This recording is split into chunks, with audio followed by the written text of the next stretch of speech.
Senin duvarların kadar benim kanatlarım var. Dik yokuşların kadar su kaydarıklarım var. Çilek kokan hayallerin güneşli günlerim var. Bak göründüğü kadar vahim değil durumlar.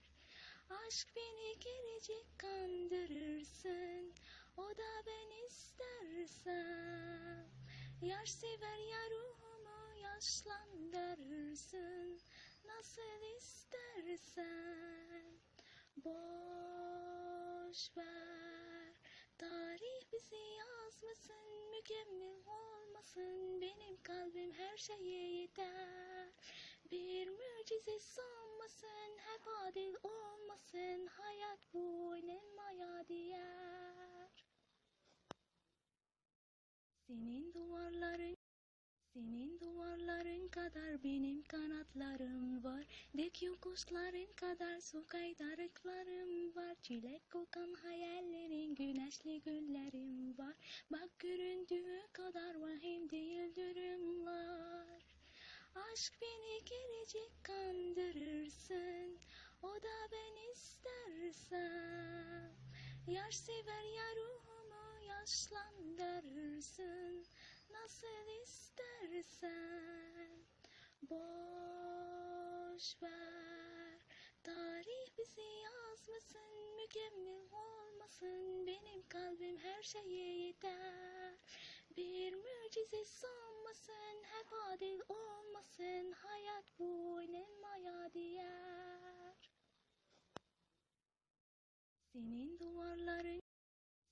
duvarların kadar benim kanatlarım var. Dik yokuşların kadar su kaydarıklarım var. Çilek kokan hayallerin güneşli günlerim var. Bak göründüğü kadar vahim değil durumlar.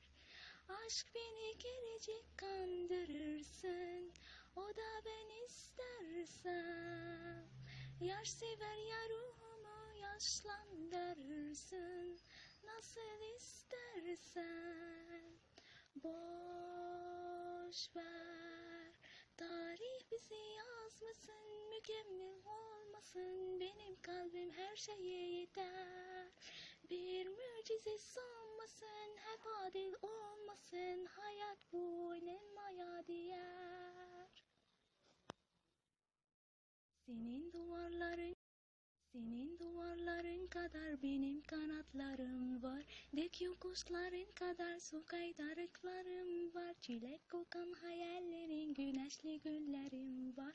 Bak göründüğü kadar vahim değil durumlar. Aşk beni gelecek kandırırsın, o da ben istersem. Yar sever ya ruhumu yaşlandırırsın, nasıl istersen. Boş ver, tarih bizi yazmasın, mükemmel olmasın. Benim kalbim her şeye yeter. Bir mucize sanmasın, hep adil olmasın. Hayat bu oynanmaya değer.